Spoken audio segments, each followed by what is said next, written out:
Donc le bon, le beau, le juste, c'est valable pour la musique comme on vient de l'entendre, mais c'est aussi les trois mots que Arnaud Daguin va voir avec nous. Donc ce trépied, le bon, le beau, le juste.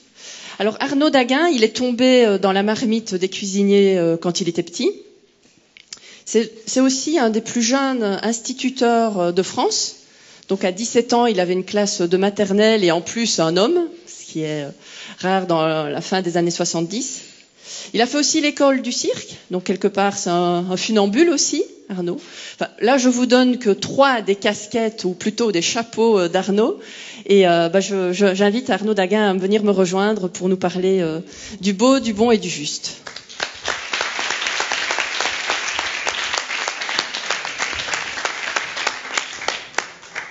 Bonjour, merci d'abord de me supporter. J'ai toujours un petit sentiment d'imposture, moi, quand je parle à des gens comme ça, parce que je me dis, qu'est-ce que tu fous là? En quoi ça les intéresse? Une félicitation d'abord à ceux qui ont organisé, celles qui ont organisé ce courbouillon pour le titre. Alors, je ne sais pas si tous ici, vous savez ce que c'est qu'un courbouillon. Dès que je suis, va vous faire un tout petit cours rapide. Un courbouillon, c'est un bouillon qui n'est pas long. Ça a l'air bête comme ça, mais c'est important parce que souvent en cuisine, on utilise des bouillons très longs pour extraire des choses très secondaires et réduire et obtenir des glaçages, comme ça, des fonds. Le courbouillon, c'est un bouillon rapide d'où on veut extraire des choses très fugaces qu'on va essayer de fixer ensuite, soit sur le poisson, soit sur les crustacés qu'on va cuire avec. C'est exactement ce qui se passe ici, j'ai l'impression. C'est-à-dire qu'on va extraire des trucs un peu fugaces comme ça, et puis après on va essayer de les fixer dans nos vies ou dans nos actions, dans ce qu'on veut faire un peu plus tard. Donc bravo pour le titre courbouillon, je trouve qu'il est parfaitement pertinent. Alors, en 68, on disait dans les assemblées générales, d'où tu parles, toi? C'est pour savoir un peu qui causait. Donc d'où je parle? Je parle de la cuisine, parce que c'est le monde dans lequel je suis tombé petit. Mes parents, grands-parents et arrière-grands-parents étaient déjà dedans. Et puis des deux côtés en plus, ce qui aggrave mon cas, ce qui fait que très tôt, à l'âge de 12-13 ans, je m'étais juré de jamais faire ce métier, qui est un métier d'asservissement, où on était emmerdé par les employés, on était emmerdé par les clients, on était emmerdé par les fournisseurs. Pour moi, c'était vraiment le pire des métiers possibles. Quand je voyais mes parents s'épuiser à la tâche pour rendre les gens heureux dans leur salle de restaurant, je me disais, mais qu'est-ce que c'est que ce boulot? Ça m'a pris un peu plus tard, le fait de revenir là-dedans. Tout simplement parce que j'ai eu l'impression à un moment donné que je n'étais pas fait pour faire autre chose que ça. Mais très vite, il y a quand même quelque chose qui m'a interpellé, comme on dit. C'est quel est le sens de ça? C'est-à-dire, à qui ça s'adresse? Faire manger les gens. Quel est le sens profond de ça quand c'est pas chez soi, quand c'est pas une obligation? En fait, pour l'homo sapiens sapiens, les emmerdements ont commencé le jour où, parce qu'il avait autre chose de plus important à faire, il a délégué à d'autres le soin de les nourrir. Et du coup, cette délégation-là a créé le début de tous les emmerdements qu'on connaît aujourd'hui, mais aussi un monde formidable de métiers, d'inventions, d'agriculture. Donc il me fallait quand même des repères quand j'étais gamin pour essayer de naviguer là-dedans un petit peu, de m'y retrouver, de savoir quelle y était ma place. Est-ce que j'étais fait pour faire de la cuisine répétitive? Vous savez, la cuisine, c'est une langue vivante, hein, le vocabulaire, c'est les produits de la planète, tout simplement. Et la syntaxe, c'est les techniques, depuis la nuit des temps, qu'on met au service de ces produits-là. C'est pas plus compliqué que ça, et à la fois, c'est pas plus simple non plus. Chacun peut parler sa langue selon le vocabulaire qu'il maîtrise et la syntaxe qu'il maîtrise. Eh bien, chacun peut faire du Proust ou du Paris Match. On fait ce qu'on veut. Donc le sens qu'on pouvait trouver dans cette activité bizarre qui est de nourrir les gens d'abord et puis ensuite d'en tirer du plaisir et éventuellement du pognon, parce que quand même il ne faut pas oublier que tout ça c'est aussi très économique, hein. Ce sens-là, j'ai mis quelques années à tourner autour et à le trouver. Et ce qui m'a beaucoup aidé pour ça, la première chose qui m'a aidé, c'est la rencontre avec un vieux monsieur qui s'appelait André Guillot. Alors André Guillot, c'est un cuisinier que la plupart des gens ne connaissent pas, mais que beaucoup de cuisiniers connaissent parce qu'il a marqué son temps de façon vraiment lourde, mais un peu intracorporate, quoi. C'était un cuisinier de maison, bourgeoise. C'était un monsieur qui travaillait pour des très riches et qui faisait la cuisine pour leur faire plaisir et pour mettre en valeur le mieux possible, les meilleurs produits possibles, avec finalement très peu de soucis économiques à la clé. Et ce monsieur, un jour que je travaillais pour lui, enfin avec lui, en me voyant essayer de dresser une assiette d'entrée avec quelques trucs dessus comme ça, et moi, jeune à l'époque, j'essayais de montrer mon travail, ce que je savais faire, donc j'étais plus sur le fait de démontrer quelque chose que j'étais capable de faire qu'au service de ces produits. Et il m'a dit 2 choses fondamentales pour ma vie. La première, c'est, dans notre métier, m'a-t-il dit, le maître d'hôtel est au service du client, et le cuisinier est au service du produit. Et ça, c'est un truc qui m'est resté longtemps, c'est-à-dire que j'ai toujours en tête. Et la deuxième chose qu'il m'a dit en voyant faire cette assiette un peu compliquée, où j'essayais de montrer que je savais faire des températures différentes, des consistances différentes, complexifier un peu l'histoire pour montrer que je connaissais mon boulot, il m'a dit, vous savez, jeune homme, un tabouret tient parfaitement sur 3 pieds. J'ai mis des années à comprendre ce qu'il voulait dire. Peut-être que vous aussi, vous allez mettre des années à comprendre ce qu'il voulait dire, mais moi, je vous assure, ça m'a travaillé longtemps. Mais j'ai mis des années à comprendre ce que ce monsieur voulait me dire. Ce qu'il voulait me dire, c'est que le fameux triangle de sustentation nécessaire à la stabilité, il était simple et efficace, et c'était peut-être pas la peine de vouloir mettre 12 pieds à un tabouret. Parce qu'il ajoutait souvent, si vous mettez 12 pieds à un tabouret, vous avez intérêt à avoir un bon rabot et un bon niveau, parce que ça va pas être facile. J'ai gardé ça un peu dans ma vie de cuisinier, et je l'ai gardé jusqu'à aujourd'hui, où je ne fais plus vraiment de la cuisine tous les jours, sauf pour ce que j'aime et pas pour de l'argent. Mais quand même, je l'ai fait pendant 35 ans, cette cuisine-là, et c'est vrai que le coup du tabouret, il m'est resté vraiment gravé, quoi. Le bon, le beau, le juste, ces 3 mots qui recouvrent vraiment tout ce qu'on veut, l'émotion d'un côté, la qualité esthétique, qu'est-ce qui est beau, un chandelier en argent sur une table nappée de lin avec des couverts incroyables, ou bien, comme chez René Redzepi, qu'on a vu tout à l'heure, une simple planche de bois ou une ardoise ou un bout de pierre avec des choses dessus. Tout peut être beau à condition de fabriquer un moment, une émotion. Tout peut être bon, même les bonbons Haribo peuvent être bons à un moment donné où, pour des raisons qu'on ne sait pas, dans notre vie, on a besoin de quelque chose tout d'un coup qui nous conforte, qui nous rassure. Et donc on peut se rabattre sur n'importe quoi qu'on va trouver bon à ce moment-là. Mais est-ce que c'est vraiment bon et seulement au goût? Est-ce que c'est bon pour notre santé? Est-ce que c'est bon dans ses externalités, plutôt extérieurement? C'est-à-dire que le bon aujourd'hui, il faut le questionner parce que on l'a vu avec la présentation de Hans et puis aussi avec celle de Michel, l'humanité par rapport à l'alimentation commence à être un peu larguée, quoi. Alors, ce qu'on a vu montre que, on revient un peu là-dessus, qu'on est en train d'essayer de reprendre la main. Mais quand même, ces 70 dernières années, notamment dans notre Occident civilisé, on a un peu perdu la main sur ce qu'on mange. Quand je dis perdre la main, c'est pas seulement pour faire, c'est aussi, on a perdu l'intimité et la connaissance des produits. Qu'est-ce qui est frais encore? Qu'est-ce qu'on peut manger après la date de péremption ou pas? À quel moment une viande est bonne? Bonne pour la santé, certes, bonne au goût, certes aussi.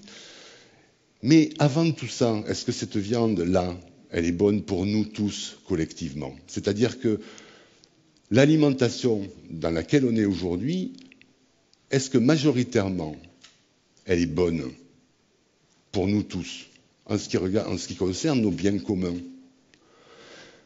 On s'aperçoit que non. Au début du siècle, on mangeait à peu près 2 kilos de pain par jour et on n'avait pas de problème d'intolérance au gluten. Enfin, pas vraiment beaucoup, quoi. Les cœliaques, on n'en parlait jamais. Et il se trouve qu'on mangeait du pain qui était issu de blé, dont les gluten nous étaient à peu près favorables. Et comme disait mon arrière-grand-mère, le pain a fait le français. Ce qui est vrai, c'est une culture... et j'étais super étonné tout à l'heure de voir sur cet écran qu'une innovation majeure de notre temps, c'était de faire du pain avec ses mains. Ce qui est quand même un truc hallucinant quand on pense qu'on fait ça depuis à peu près 5000 ans. Et aussi de faire de la bière, c'est-à-dire de faire fermenter des choses et puis d'en tirer des boissons. Pourquoi est-ce qu'aujourd'hui on est tous dans ce questionnement-là? Eh bien parce que simplement, je pense que la machine à produire ce que l'on mange, on peut remonter dans l'histoire un petit peu, mais j'ai promis de ne pas faire trop long. La machine à produire ce que l'on mange est une méga machine, au sens vraiment des situationnistes. La méga machine, donc de Détouche par exemple, c'est une machine dans laquelle nous, on n'intervient plus que quasiment passivement. À la sortie de la Deuxième Guerre, on a fabriqué une machine à surproduire parce qu'il fallait nourrir tout le monde. On avait faim en Europe, ça claquait du bec. Est arrivée une agro-industrie pleine de moyens et qui effectivement a fabriqué cette machine à surproduire. Le truc, c'est qu'à l'époque, on ne se posait pas la question de surproduire quoi. Par contre, on se posait la question de surproduire combien. Et ça, ça a été très vite un vecteur d'abondance d'abord et puis ensuite de surplus, d'excédent. Très très vite, à la fin des années 50, on était déjà en excédent de viande, de beurre, de lait, d'œufs, de volaille. Ces excédents-là, en fait, cette méga machine, il fallait bien qu'elle les vende. Donc en face de ça, soit on arrêtait la méga machine, soit on fabriquait en face de cette machine à surproduire une machine à surconsommer pour que l'équilibre se fasse. La machine à surconsommer, c'est nous.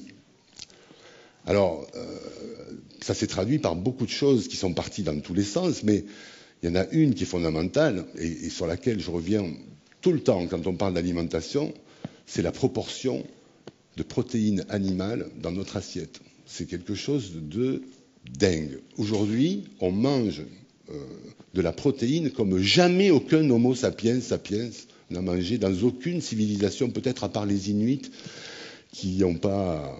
Pour les Esquimaux, en tout cas, qui n'ont pas trop le choix et qui donc peut-être métaboliquement sont adaptés à ça. Mais sinon, la masse d'animaux qu'on consomme aujourd'hui n'a pas de précédent.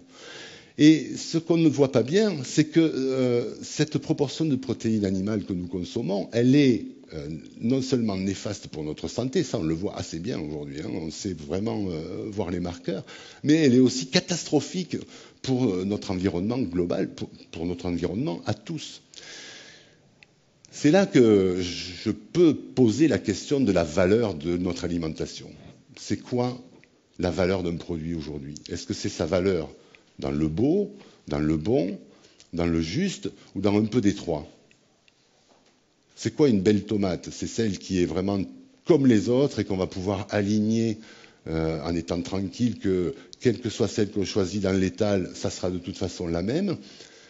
Et elle sera très jolie, très rouge, avec des feuilles et tout ça. Ou alors c'est une tomate qui montre qu'elle a vécu, qu'elle n'est pas comme les copines, elle a un petit pet, voilà. Moi je trouve de la beauté aujourd'hui, hein, là où j'en suis, je trouve de la beauté plus dans le petit défaut, dans la trace de la vie, que dans la perfection plastique. Mais ça, c'est à chacun de faire son petit chemin là-dessus. Le bon, c'est pareil. Qu'est-ce qui est vraiment bon aujourd'hui? Quand vous goûtez quelque chose, vous pouvez le trouver vraiment bon pour le goût. Après, est-ce que votre corps sait si c'est bon pour votre santé?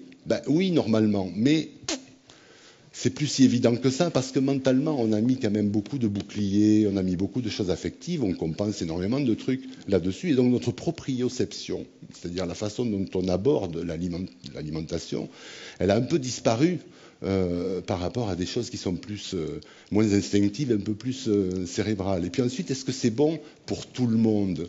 Quand je mange un morceau, une côte de bœuf, c'est bon quand le bovin est bon, mais est-ce que cette production-là, au rythme où on l'amène et à la façon dont on l'amène, est-ce qu'elle est bonne collectivement? Et du coup, on arrive à autre chose, est-ce qu'elle est juste? C'est-à-dire, quand on parle de juste, c'est à la fois la justesse et à la fois la justice. Quand on dit c'est un peu juste, c'est qu'il en manque un peu. Quand on dit c'est très juste, ça veut dire qu'on est pertinent. Et quand on dit que un jugement est juste, ça veut dire qu'il relève d'une justice, quelque part. Aujourd'hui, dans notre alimentation, est-ce qu'on est juste? Je ne suis pas sûr.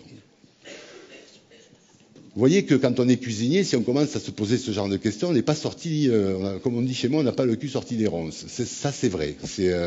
Mais si on ne la questionne pas, on peut toute sa vie continuer à s'approvisionner sans se poser trop de questions sur l'origine des produits et puis surtout sur la façon dont ils ont été produits et puis sur leur contenu nutritionnel, sur ce que, ma foi, ce que ça va nous faire, quoi. Parce qu'il ne faut pas oublier un truc quand même qui est essentiel, c'est que ce que nous mangeons nous constitue. C'est-à-dire que nous sommes ce que nous mangeons. Et puis un autre truc aussi qui est quand même très important, c'est que ce que nous mangeons dessine notre monde. Et ça, on ne le voit pas tout le temps. Aujourd'hui, si on arrêtait les bateaux entre l'Amérique latine et la France, enfin et l'Europe, on va dire, pendant 15 jours, est-ce que vous savez quel serait le premier effet collatéral d'un blocus de ce type-là ? Le premier effet collatéral d'un blocus de ce type-là, ça serait la mort de faim de 70% de notre cheptel. On est infoutu de nourrir les bêtes qu'on mange. On a besoin de la planète pour ça. C'est pas parce qu'on mange des bêtes en général, c'est parce qu'on en mange trop.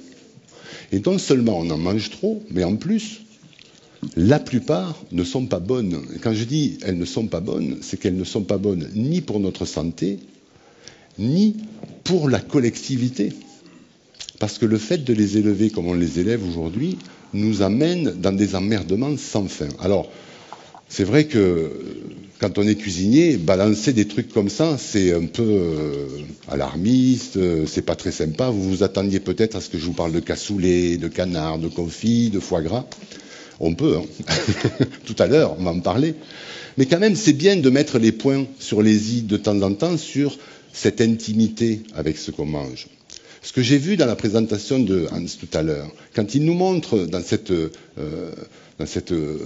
compagnie Google, qui est vraiment la World Company aujourd'hui, qui dispose de fonds considérables, hein, et qui pourrait faire même encore mieux peut-être que ça, mais quand on voit que quelque chose qui est présenté comme formidable, c'est juste le fait de nourrir les gens à peu près convenablement, je me dis quand même qu'on est très très déconnecté de cette intimité-là, de cette intimité avec ce que nous faisons à manger aux autres et de ce que nous mangeons nous-mêmes.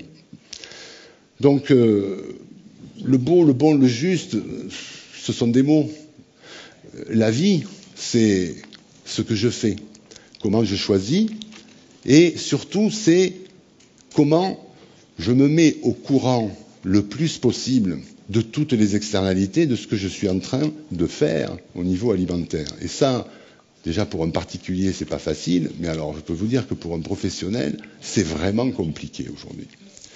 Donc on a des choses qui émergent et qui sont des sources d'inspiration.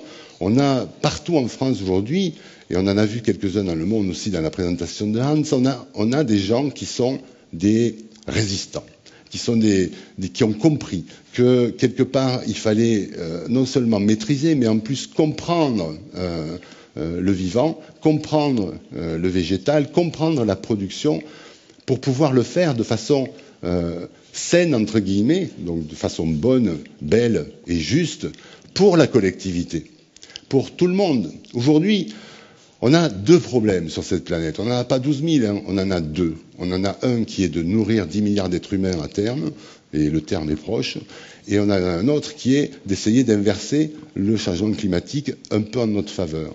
Ces deux problèmes-là, mine de rien, ils sont tous les deux régis par notre alimentation. Alors ça va vous paraître un peu étonnant, mais je vous garantis que c'est vrai. Ça fait déjà quelques années que je travaille là-dessus. Le changement climatique et le fait de nourrir la population mondiale sont le même problème, si on le regarde bien. L'agriculture du carbone, c'est-à-dire celle de la fertilité et non pas celle de la fertilisation, l'agriculture de la connaissance du vivant, est le seul moyen qu'on ait aujourd'hui de reséquestrer tout ce carbone qu'on a foutu en l'air, en dilapidant les réserves de nos descendants d'ailleurs, en énergie fossile, et accessoirement, et je le dis sans aucun cynisme, le premier effet collatéral positif de régler le problème du carbone par l'agriculture de la fertilité, c'est qu'on peut nourrir tout le monde. Mais ça veut dire qu'on ne mange pas tout à fait comme on a pris l'habitude de manger ces 50 dernières années. Donc s'il y a un message, un seul, que je peux essayer de vous faire passer, c'est regarder aujourd'hui votre alimentation collectivement par le prisme du beau, du bon et du juste dans toutes leurs externalités. Vous allez voir, c'est pas facile, mais c'est par là que ça passe si on veut une sortie vers le haut. Voilà.